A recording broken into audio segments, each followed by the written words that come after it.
Hello everyone and welcome to the fourth part of our How to Play series. I'm your host LupusX and we'll be discussing today the ideas of ship skills. Now ship skills have been balanced and Wargaming has given them certain skills to make them balanced for the game as well as kind of fulfill their historical roles in a little bit. So it's kind of a medium in between those two different ideals.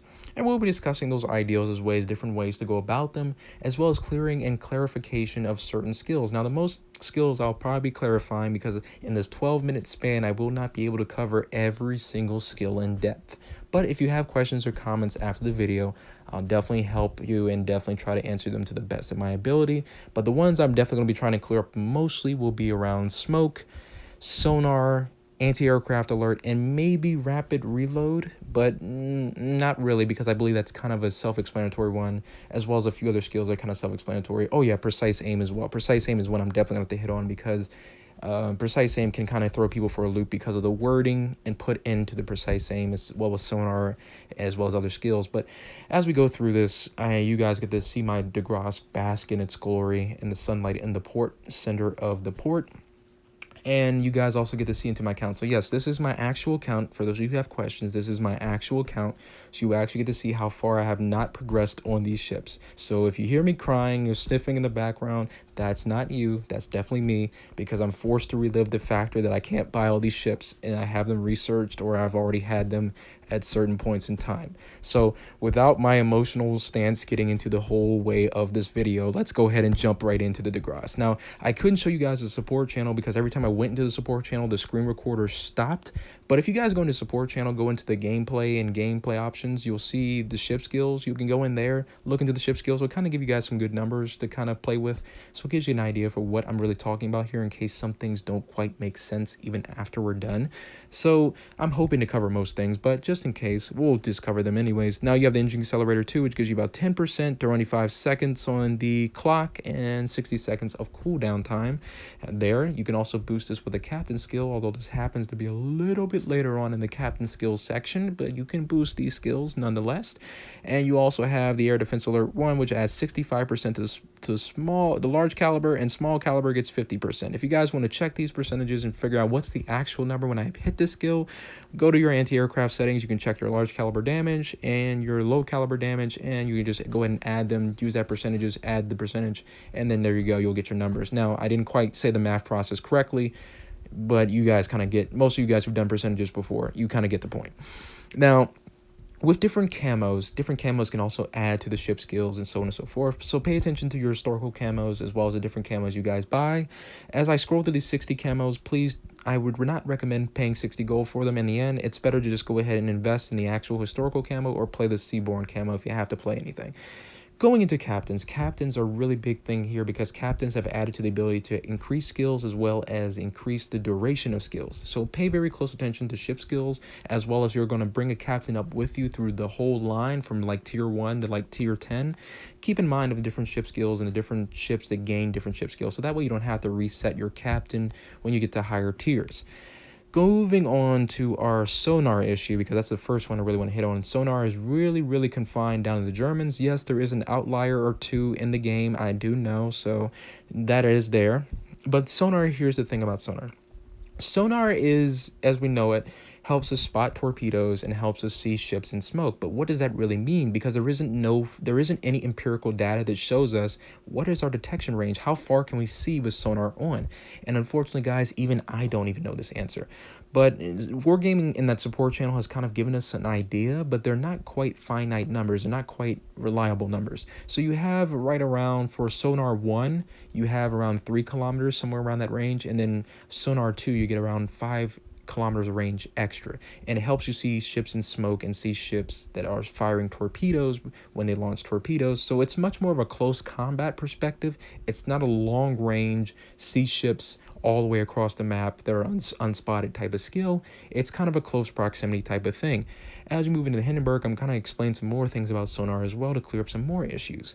Sonar can be used through hard cover. So if you do get detected and you're not sure where that ship is, you can use it. Or if a ship is hiding behind an island and you're not sure where that ship is behind that island, you can also pop sonar and you will see it. So yes, it does work through hard cover. So even if that little destroyer is hiding behind an island, you can pop sonar, you can still see them. It perfectly works out that way. And that's the good thing about sonar as well. You can also give it battlefield support, which adds an extra sonar, and you can also increase the sonar time frame and the duration and the cooldown period with another perk, Captain's Perk, as well.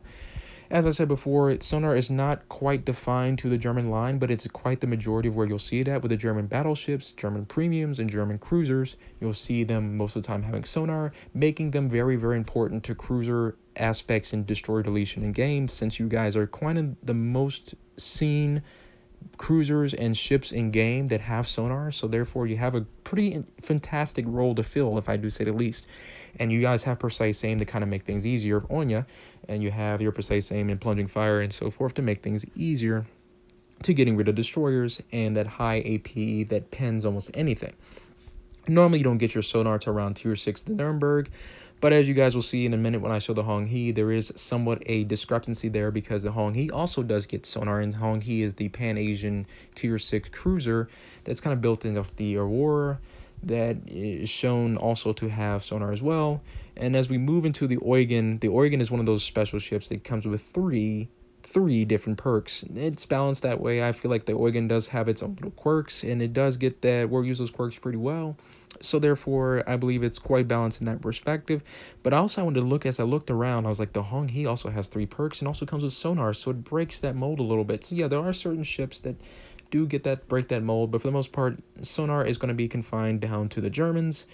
And as we move to the Anshan and other different ships, we're going to kind of get into discussing different ship classes and what their smoke generators do, engine accelerators, and all that kind of stuff. But as I noticed, as I was looking down different lines here, I noticed that certain different ships broke different molds, like the Katori. The Katori was one of the few ships at lower tiers that had ship skills. Most tech tree ships don't get skills to tier 5. And I noticed there are some ships that kind of break that mold. The Katori and Yubari being one of the few because they're premium ships, and they also get those kind of ship skills down at the lower tiers, making them a little bit better to use. The Campbelltown was another good one that also got ship skills with smoke, because it was the only tier 3 destroyer with smoke at the time, making it generally OP at the time of its first inceptions into Blitz. Now here's the Clemson. The Clemson is one of those tier 4 ships, like I was mentioning before, that kind of breaks that mold because it gets engine accelerator at tier 4. There's 2 other ships that also get engine accelerator, but they're mostly destroyers for the most part at tier 4. As I began looking through the classes, because as I looked at the Clemson, I got really, really excited. I was like, wait a second, so that means 2 other tier 4 ships have engine accelerator? And as I looked through it, I was pretty much kind of confirmed to my same ideals. Most of the ships that get ship skills are tier 5 or higher. So if you're not at tier 5 yet, no worries. But if you do happen to go across one of these lines, you'll see the ships also get it. So the Podvatsky I just pulled up, and you get this one right here. I'm not going to pronounce that name because I will butcher that name. That gets engine accelerator at tier 4. Then you also have the Izokage, which also gets engine accelerator at tier 4 as well. But you can see I'm just basically just scrolling back and forth because I had to check this. I had to basically fact check this. This is like, wow. So there are some ships that do get ship skills at tier 4. And there you go. You have it, your ship skills right there in front of you. As I basically continue scrolling through the same things through the ship lines, you can see how many ship lines I have not been through yet, or ship lines I meant to XP and buy but have not bought back. As we moving on to our next couple of things, as I'm continuing to scroll through, I think I'm still looking around here as we get to the Minotaur. Now here's the thing about smoke that I want to cover. The developers have made it pretty clear with smoke that they don't really want it as a PC rendition where they're covering other ships. So those of you guys who've been like, why don't my allies cover me with smoke? Well, partially because your teammates don't want to, and 2, the developers don't really want smoke covering the whole battlefield up. You can still somewhat use smoke to cover your allies, but the developers have made it pretty clear they will not be buffing smoke to that extent, nor is it that its intended purpose. You can kind of work your way around that, but it's not its intended purpose at all for smoke. And so it's much more an individual offensive, defensive kind of skill to use at your own leisure, at your own disclosure. That being said, you have other ship classes that also come with precise aims. Now, precise aims, I think, are not really hard to really grasp, but precise aims don't quite mean that your ship and your shells become accurate just because you hit precise aim.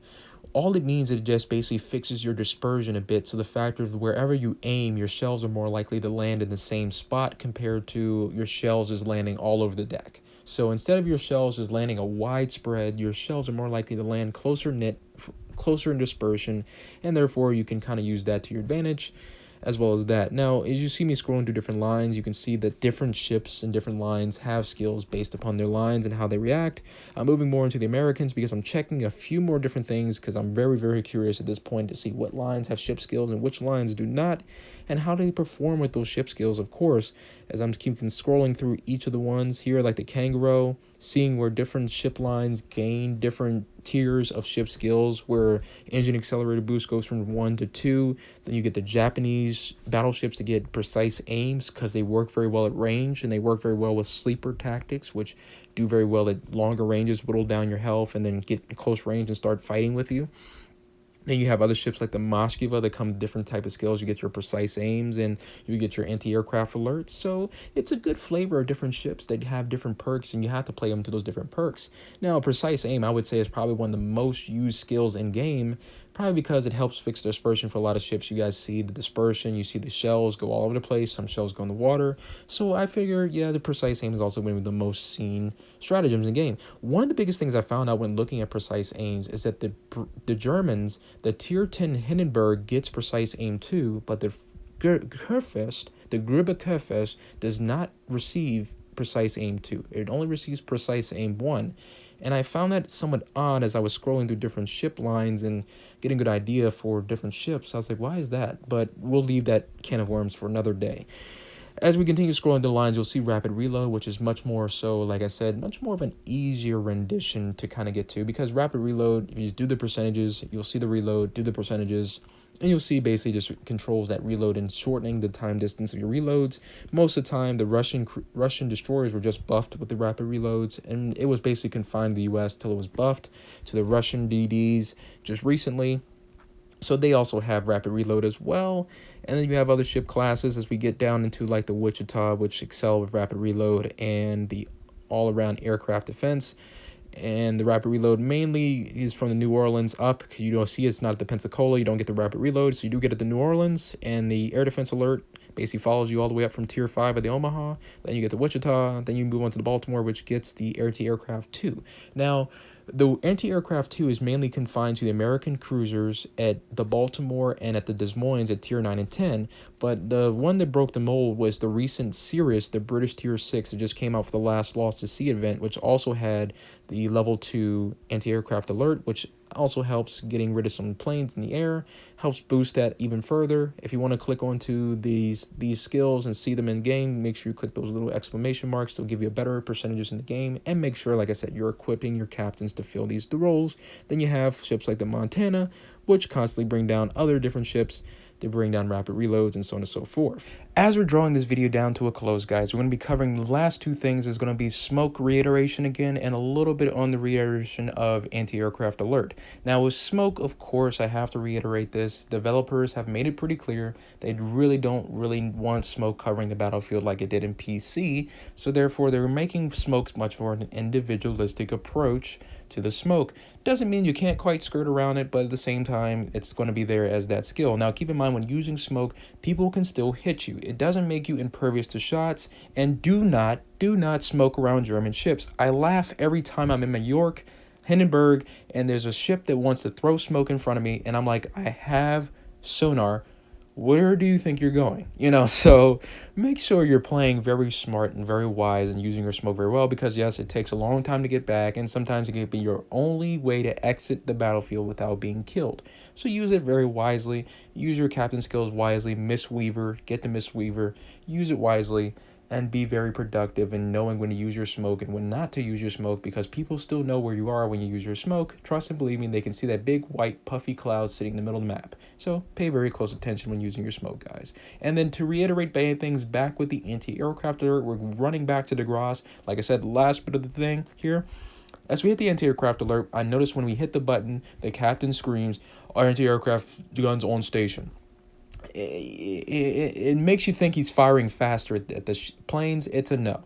Look into the description again, guys. Remember, it is a damage thing. It's not a fire rate. They don't fire faster. It's just adding to the damage. Like I said, 65% or 50%, depending on the ship skill itself. That's the difference for each of the different skills for anti-aircraft 2 and anti-aircraft 1. Pay very close attention to the skills and the numbers you have. Do the percentages, and you guys will see what exactly you guys come up with. But hopefully, guys, I'm hoping this video helped clear up some issues. Like I said, I wasn't able to run through every single ship skill, so if there's still issues or problems, let me know with the ship skills, and I'll be happy to clarify any more issues in the questions or comment section down below. Again, guys, hopefully this helped you guys out. Happy hunting out there, captains, and I'll see you out there on the battlefield. This is your host, Lupus X, signing out.